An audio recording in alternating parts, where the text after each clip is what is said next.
Hey guys, it's Rachel from The Little Ring Lamb, and today is my August wrap-up, so it's not technically the end of August when I'm filming this. It's August 30th.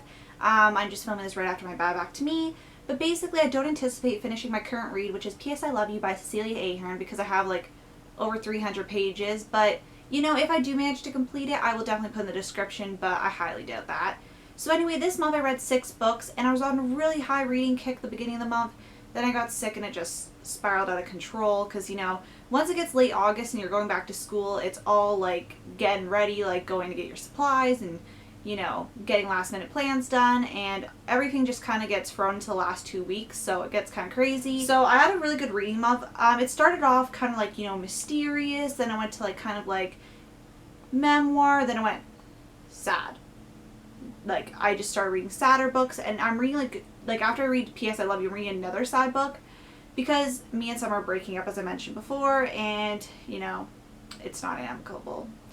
So anyway, the first book I read this month was The Truth About the Harry Kubert Affair by Joel Dicker. One of my favorite books I've read this year, if not one of my, like, top, like, if I'm thinking, like, my top books ever, this is definitely one. I absolutely love it. I wish more of his works were translated because this is a translated, like, book, and the translator is Sam Taylor, and I really, really, really loved it so much. Please read this, somebody, so we can discuss. So, next book is I Hate Myself You by Shane Dawson, and, well, it's backwards, or upside down. It Gets Worse by Shane Dawson. I don't review memoirs, but I read both these this month, and I really enjoyed them.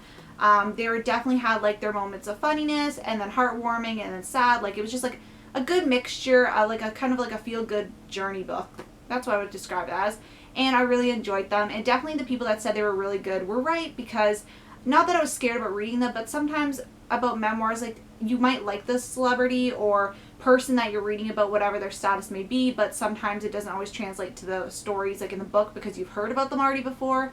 But I really actually enjoyed these memoirs. Now we get into the sad curve of the month, starting with Forever Interrupted by Taylor Jenkins Reid. This is my second Taylor Jenkins Reid book. I really enjoyed it. This book review is actually coming this weekend.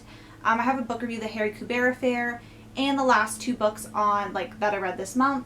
But this one's coming this weekend, so if you're interested, that'll be posted. And this one was really good, really sad, but my review's, of course, being posted this weekend, so you guys can see my further thoughts. Then I read It Ends With Us by Colleen Hoover, which was actually released this month, and so many people are talking about this that I had to read it. Well, like, I didn't have to, but I love Colleen Hoover books, and everybody was buzzing about this, and I didn't want any spoilers to get out because I was kind of a bit spoiled, but I really enjoyed this. I found it to be really good, real good message, real good story, really good in general, and a really pretty cover. Like, let's be honest, it is a beautiful cover. Then the next book I read was Dying to Know You by Aidan Chambers. This is a buddy read of Alex, and it was a lot of fun because Alex was rereading it, I was rereading it. I've reread it this like so many times, and I've never had somebody to read it with before, and nobody that I've really talked to has read it, so it was very exciting for me. This is actually my first copy, and this is my second copy, and I ran out of sticky notes this time because I find that even certain words Aidan Chambers uses, I don't know, because, you know, I don't know every word. I really wish I did, because it'd make everything writing easier, like essays, list of synonyms without having to look it up. But basically, yeah, more sticky notes than before. I actually underlined the pages and all that. Of course, I can't find any underlinings. Oh, here we go.